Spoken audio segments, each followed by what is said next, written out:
Halo semua, kali ini kita akan belajar tentang salah satu submateri di dalam sistem pencernaan manusia, yaitu enzim pencernaan.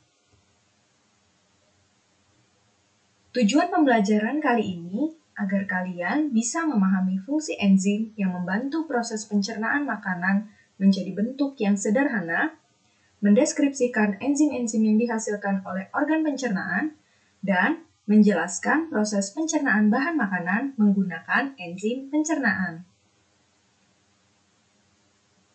Kita telah mengetahui bahwa sistem pencernaan manusia pada intinya akan mengubah makanan yang kita makan dalam bentuk makromolekul menjadi zat yang lebih sederhana sehingga bisa diserap oleh tubuh dalam bentuk mikromolekul.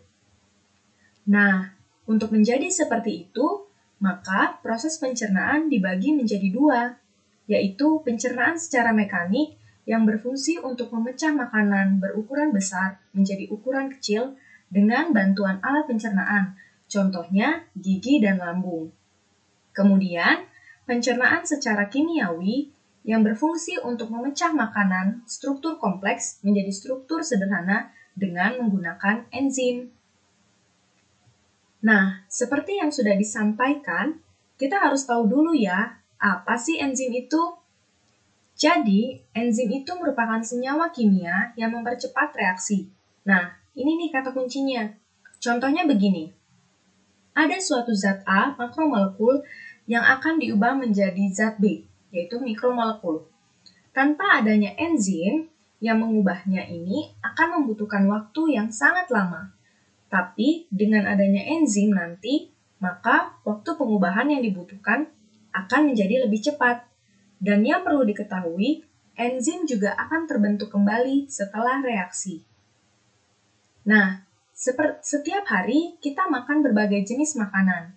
Tapi sebetulnya bahan makanan yang dimakan oleh kita kebanyakan dibagi jadi 3 jenis, yaitu karbohidrat yang bisa ditemukan di nasi, gandum, ubi, dan lain-lain. Selanjutnya, yaitu protein, yang bisa kita temukan di ikan, telur, keju, dan lain-lain. Yang terakhir adalah lemak, yang bisa kita temukan di daging, kacang-kacangan, margarin, dan bahkan ada di susu. Seperti yang sudah kita bahas di awal, sistem pencernaan akan mengubah zat makromolekul menjadi mikromolekul dengan bantuan enzim. Sehingga enzim akan berperan di bagian ini. Karbohidrat, lemak, dan protein adalah makromolekul. Dan dengan bantuan enzim akan diubah menjadi mikromolekulnya. Menjadi apa saja ya? Mikromolekul dari karbohidrat adalah glukosa. Kemudian, mikromolekul dari protein adalah asam amino. Dan mikromolekul dari lemak ada 2 nih, yaitu asam lemak dan gliserol.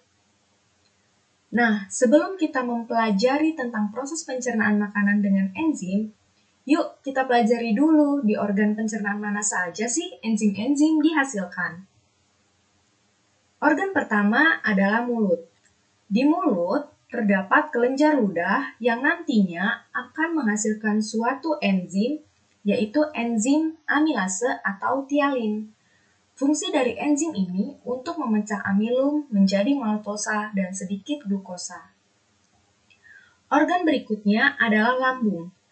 Di lambung akan dihasilkan enzim pepsinogen, yang nantinya enzim ini akan diaktifkan oleh HCl atau asam lambung menjadi enzim pepsin. Kemudian, enzim pepsin ini yang akan memecah protein menjadi pepton. Lambung juga menghasilkan enzim renin yang berfungsi untuk menggumpalkan protein dalam susu atau kasein. Organ berikutnya adalah pankreas. Walaupun tidak dilalui oleh makanan, tetapi pankreas menghasilkan cairan pankreas yang mengandung enzim-enzim pencernaan yang penting. Antara lain enzim tripsinogen. Enzim tripsinogen akan diaktifkan oleh enterokinase menjadi